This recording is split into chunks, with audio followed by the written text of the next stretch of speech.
Bonjour tout le monde. On vous présente ici godliverse.org, la nouvelle version.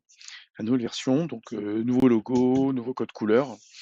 Quand on va sur le godliverse.org, on tombe directement en fait sur cette page et on va vous montrer un peu comment naviguer à l'intérieur. Donc par défaut, on a une liste, comment dire, de catégories et dedans on a un certain nombre de thèmes. Par exemple, dans les femmes, les, comment dire, les thèmes suivants, dans les enfants, on parle de pédophilie, le consentement, l'enfance d'Aïcha, elle avait 9 ans, et cetera, quoi. Voilà.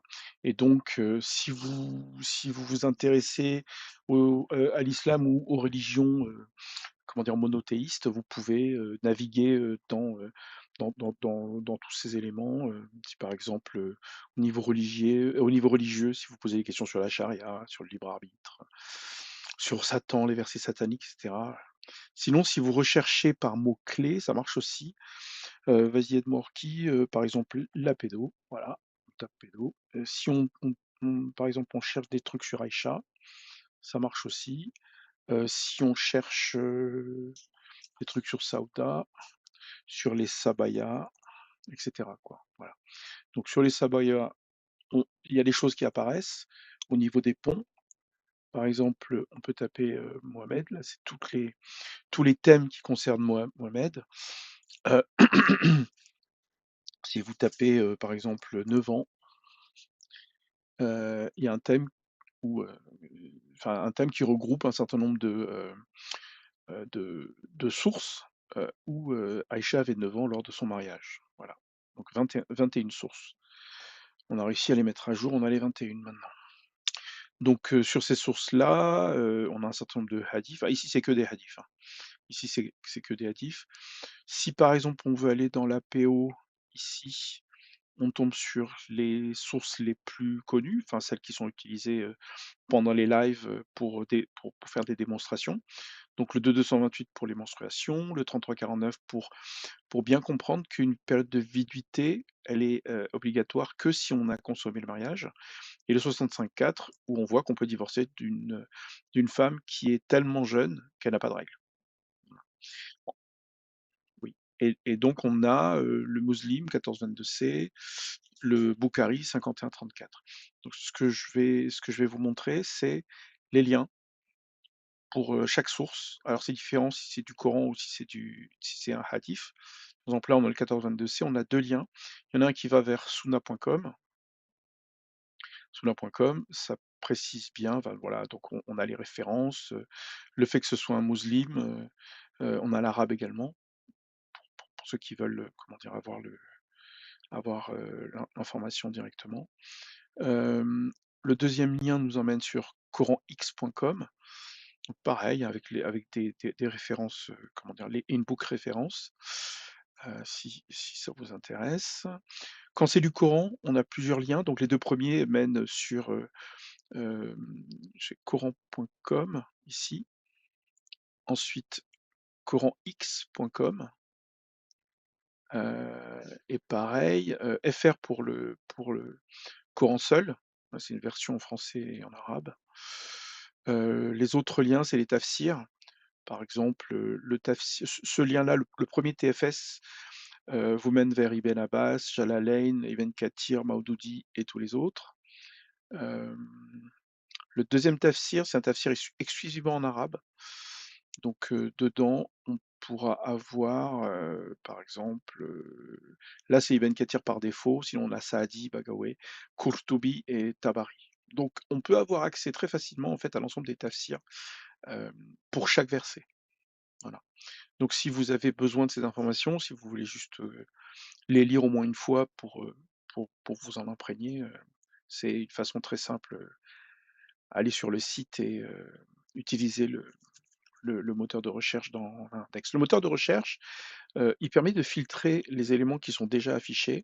Donc si par exemple ici, vous cherchez, les hadiths qui parlent de cheveux, parce qu'on sait que c'est pas dans ce hadith-là, c'est pas dans ce thème-là. Donc si on tape cheveux, on clique sur go, il va chercher sur tout le site et il trouve toutes les sources qui parlent de cheveux. Donc si on rajoute par exemple Aïcha, voilà, c'est ça que je cherchais. Aïcha est tombée malade, ses cheveux sont tombés quand ils ont repoussé, elle lui a été remise. Voilà. Donc qu'est-ce que je peux dire d'autre? Les ponts, en termes de navigation, on peut utiliser soit le moteur de recherche, soit les ponts. Donc Aïcha avait 9 ans, heu, les parents, d'Aïcha ont suivi l'islam depuis qu'elle a atteint l'âge de la puberté. Donc ça, par exemple, c'est un des hadiths qui est utilisé, par les musulmans pour prouver qu'Aïcha, était pubère. Mais quand on regarde les traductions, ça ressemble plus à: «Je n'ai jamais connu mes parents sauf comme étant musulmans». Voilà. Donc je mets également les sources qu'on me remonte en live et qu'on me remonte, qui seraient du côté, de ceux qui défendent l'islam, quoi. Voilà. Les livres, voilà, on est en train de monter des livres entiers. Donc pour l'instant, c'est les firq, mais on pourra potentiellement, si Orkis est comment dire? S'il a du temps, monter d'autres livres. Par exemple, le Risala, c'est A Treatise on Maliki Fiqh. Donc là, il est en français, donc vous cliquez sur le lien, ça s'ouvre, il y a tout, voilà. Il est aussi en anglais, donc c'est pareil, donc dans toutes les langues, hein, bon. En français, je sais pas, qu'est-ce que tu connais par cœur là-dedans? Si on tape par exemple Ida, on peut ça parle de divorce, voilà, le concept de triple divorce. Donc voilà, les gens qui veulent étudier le FIRC directement peuvent utiliser des mots-clés, par exemple, esclave, fille, je sais pas, donc le droit des femmes divorcées, voilà, et cetera. Si vous voulez le lire de façon, «efficace» entre guillemets, hein, un bouquin de FIRC, on est en train de mettre en place un système avec des mots-clés sur lesquels vous pouvez, potentiellement vous reposer pour avoir des infos, quoi. Donc ça, c'était le Risala. L'Oumdat Salik, c'est pareil, hein. Moi, j'aime bien parce que je pose beaucoup sur le Oumdat Salik. Donc on tape prépubère et il y a quelques articles qui parlent de prépuberté. Donc une période de repos est obligatoire pour une femme divorcée après un rapport sexuel, que le mari et la femme soient prépubères. Donc dans le fiqh, chafiite, on dirait que des enfants prépubères peuvent avoir un rapport sexuel.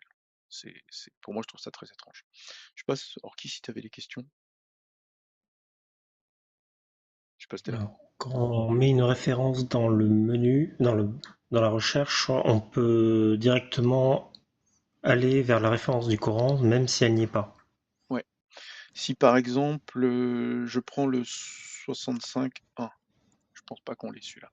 Si il connaît pas, ça vous permet enfin, le fait que ce truc apparaisse, c'est qu'en fait, il l'a pas trouvé.